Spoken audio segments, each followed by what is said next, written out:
Nasham, penjelasan tentang masalah bersenggama dan waktunya, dituturkan lewat susunan kata yang indah dalam beberapa bait. Dengan nasham tersebut Syekh Penasham mengawali penjelasannya tentang tata krama bersenggama dan waktu-waktu yang dianjurkan serta yang harus dihindari oleh orang yang hendak bersenggama. Juga hal-hal yang bertalian dengan tata krama lainnya. Berikut ini bait-baitnya. Senggama dapat dilakukan setiap saat, selain pada waktu yang akan diterangkan secara berurutan. Di dalam saat tersebut senggama bisa dimulai, wahai kawan, seperti penjelasan yang terdapat pada surat An-Nisa. Syekh Penasham menjelaskan, bahwa senggama dapat dilakukan setiap saat, baik siang maupun malam, kecuali pada waktu yang nanti akan dijelaskan, sebagaimana petunjuk yang terdapat dalam Al-Quran yaitu firman Allah Subhanahu wa Ta'ala, istri-istri kalian adalah seperti tempat tanah kalian bercocok tanam, maka datangilah tanah tempat bercocok tanam kalian itu bagaimana saja kalian kehendaki. Quran Surah Al-Baqarah, ayat 223. Maksudnya, kapan saja kalian mau, baik siang maupun malam menurut beberapa tafsir atas ayat di atas. Ayat ini jugalah yang dimaksudkan oleh kata-kata Penasham, seperti penjelasan pada surat An-Nisa, akan tetapi, bersenggama pada permulaan malam lebih utama.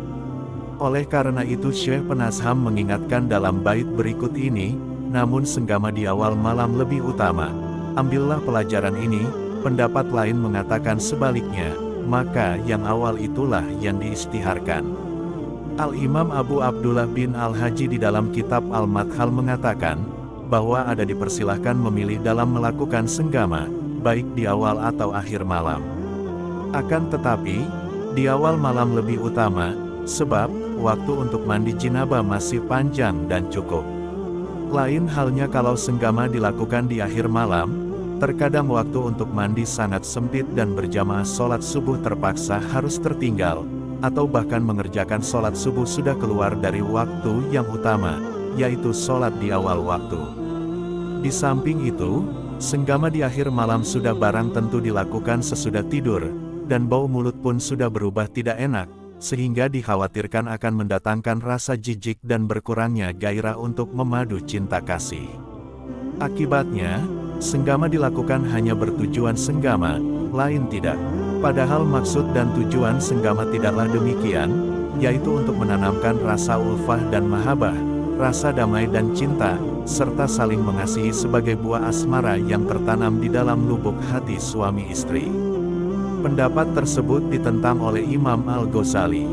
Beliau berpendapat, bahwa senggama yang dilakukan pada awal malam adalah makruh, karena orang, sesudah bersenggama akan tidur dalam keadaan tidak suci. Sehubungan dengan pendapat Al-Ghazali ini, Syekh Penasham mengingatkan melalui nashamnya, wakilabil, aksi pendapat lain mengatakan sebaliknya. Akan tetapi, pendapat yang masyhur adalah pada awal malam, sebagaimana yang disampaikan Penasham, wa awalun syuhir, maka yang awal itulah yang diistiharkan. Selanjutnya Syekh Penasham menjelaskan beberapa malam, di mana disunahkan di dalamnya melakukan senggama, sebagaimana diuraikan pada bait nasham berikut ini, senggama di malam Jumat dan Senin benar-benar disunahkan, karena keutamaan malam itu tidak diragukan. Syekh Penasham menjelaskan, bahwa disunahkan bersenggama pada malam Jumat. Karena malam Jumat adalah malam yang paling utama di antara malam-malam lainnya. Ini juga yang dimaksudkan Syekh Penasham, Bilailatil Gurubi dengan menetapkan salah satu takwil hadits berikut ini. Allah Subhanahu wa Ta'ala memberi rahmat kepada orang yang karena dirinya orang lain melakukan mandi dan ia sendiri melakukannya. Syekh Suyuti mengatakan, bahwa hadits tersebut dikuatkan oleh hadits dari Abu Hurairah berikut ini. Apakah seseorang di antara kalian tidak mampu bersenggama bersama istrinya pada setiap hari Jumat? Sebab, baginya mendapat dua macam pahala, pahala dia melakukan mandi dan pahala istrinya juga melakukan mandi. Hadis riwayat Baihaqi, bersenggama itu disunahkan lebih banyak dilakukan daripada hari-hari dan waktu yang telah disebutkan di atas. Hal itu dijelaskan oleh Syekh Penasham melalui nashamnya berikut ini, senggama dilakukan setelah tubuh terangsang, Hai pemuda, tubuh terasa ringan dan tidak sedang dilanda kesusahan. Syekh Penasham menjelaskan, bahwa termasuk ke dalam tata krama bersenggama adalah senggama dilakukan setelah melakukan pendahuluan, misalnya bermain cinta, mencium pipi, tete, perut, leher, dada, atau anggota tubuh lainnya, sehingga pendahuluan ini mampu membangkitkan nafsu dan membuatnya siap untuk memasuki pintu senggama yang sudah terbuka lebar dan siap menerima kenikmatan apapun yang bakal timbul. Hal ini dilakukan karena ada sabda Nabi Sallallahu Alaihi Wasallam. Janganlah salah seorang di antara kalian bersenggama dengan istrinya, seperti halnya hewan ternak. Sebaiknya antara keduanya menggunakan perantara. Ditanyakan, apakah yang dimaksud dengan perantara itu? Nabi Sallallahu Alaihi Wasallam menjawab, yakni ciuman dan rayuan. Di antara tata krama senggama lainnya adalah bersenggama dilakukan setelah perut terasa ringan dan tubuh benar-benar segar. Karena senggama dalam keadaan perut kenyang akan dapat menimbulkan rasa sakit, mengundang penyakit tulang, dan lain-lain. Oleh karena itu, bagi orang yang selalu menjaga kesehatan hal-hal seperti itu sebaiknya dihindari.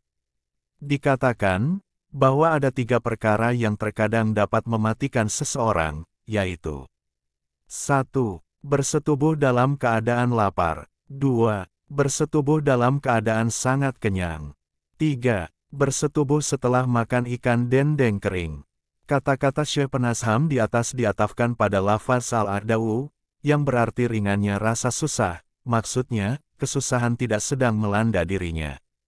Oleh karena itu sebenarnya susunan kata tersebut ringannya rasa susah tidak diperlukan lagi, karena ada kata-kata Penasham setelah tubuh terasa ringan. Jadi seolah-olah susunan kata tersebut hanya untuk menyempurnakan bait Nasham.